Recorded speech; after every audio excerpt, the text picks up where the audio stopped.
Hi friends, welcome to my channel. ఈరోజు video tasty పల్లీ చట్నీ అండి.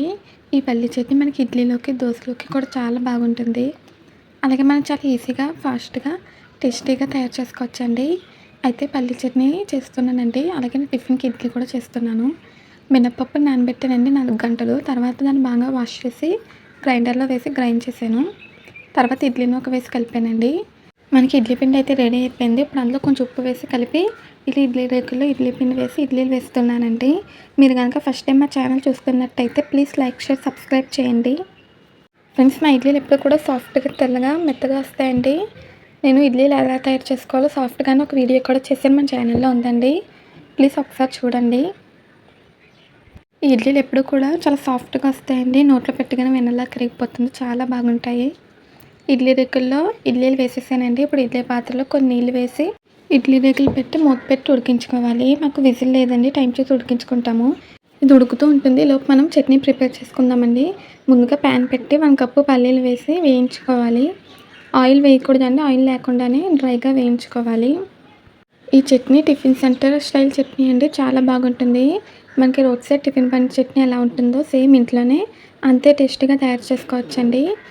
ఈ చట్నీ చాలా బాగుంటుంది. చట్నీ కోసం ఇంకా ఒక ఇడ్లీ, 2 ఇడ్లీ ఎక్స్ట్రా తింటారు. అంత బాగుంటుందండి. సిమ్లో పెట్టి ఫ్రై చేసుకోవాలి. మనకి ఫ్రై అయిపోయినాయండి. స్టవ్ ఆఫ్ చేసి వీటిని ప్లేట్లోకి తీసుకోవాలి. ప్యాన్లో ఉంచేస్తే ఆ వేడికి ఇంకా ఎక్కువ మాడిపోతాయండి. ప్లేట్లోకి తీసుకోవాలి. ఇది చల్లారాక ఇలా మనం పట్టు తీసేయాలండి. అన్నీ కూడా పట్టు తీసాక చూపిస్తున్నాను. ఇప్పుడు మనం చట్నీకి కావాల్సినవన్నీ కూడా తీసి పెట్టుకున్నానండి. 1 కప్పు పల్లీలు, కరివేపాకు, ఎండుమిర్చి, పచ్చిశనగపప్పు, మినపప్పు, వెల్లుల్లి, అల్లం, చింతపండు అన్నీ కూడా తీసి పెట్టుకున్నానండి. ఇప్పుడు చట్నీ చేయడం కూడా చాలా ఈజీ అండి. మిక్సీ జార్ తీసుకుని అందులోకి పల్లీలు, వెల్లుల్లి, చింతపండు, ఎండుమిర్చి కారం తగినంత తీసుకోవాలండి. రుచికి సరిపడా ఉప్పు, చిన్న అల్లం ముక్క వేసి మిక్సీ పట్టుకోవాలి. ఇలా పొడిలా చేసుకున్నాక మనం ఇందులో కొన్ని వాటర్ వేసి పేస్ట్లా చేసుకోవాలి. ఇప్పుడు మనకైతే చట్నీ రెడీ అయిపోయిందండి. మెత్తగా సాఫ్ట్గా అయ్యేలాగా గ్రైండ్ చేసుకోవాలి. ఇప్పుడు మనకి ఇది రెడీ అయిపోయింది. బౌల్లోకి తీసుకున్నాను. చట్నీ పలచగా ఉంటే బాగుంటుందండి ఇడ్లీలోకి. మనకి టిఫిన్ సెంటర్లో అలాగే కదా ఉంటుంది. అందుకే నేను కూడా కొంచెం వాటర్ ఎక్కువ వేసి పలచగానే చేశాను. ఇప్పుడు తాలింపు కోసం ప్యాన్ పెట్టి ఆయిల్ వేసి జీలకర్ర, ఆవాలు, పచ్చిశనగపప్పు, మినపప్పు, కరివేపాకు, ఎండుమిర్చి వేసి వేయించానండి. తాలింపు ఫ్రై అయిపోయింది. ఇప్పుడు చట్నీలో వేసేసాను. చట్నీకి ఎప్పుడు కూడా తాలింపు ఎక్స్ట్రా టేస్ట్ ఇస్తుందండి. చాలా బాగుంటుంది. అయితే మనకి ఇక్కడ వేడివేడిగా చట్నీ రెడీ అయిపోయిందండి. ఇప్పుడు ఇడ్లీ కూడా రెడీ అయిపోయింది. మూత తీసాను. పర్ఫెక్ట్గా ఉడికినాయండి. ఇప్పుడు మనం దీన్ని ప్లేట్లో సర్వ్ చేసుకుందాము.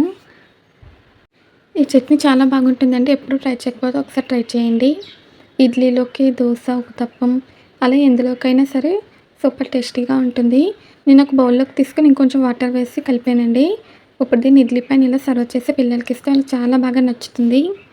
అంతేనండి, చాలా ఈజీగా, టేస్టీగా మనకి వేడివేడిగా ఇడ్లీ, అందులోకి టిఫిన్ సెంటర్ స్టైల్ పల్లీ చట్నీ రెడీ అయిపోయింది. ఈ వీడియో నచ్చితే ప్లీజ్ లైక్ చేయండి, షేర్ చేయండి, సబ్స్క్రైబ్ చేయండి, కామెంట్ చేయండి. మళ్ళీ కొత్త వీడియోతో, కొత్త రెసిపీతో కలుద్దాము. Bye friends.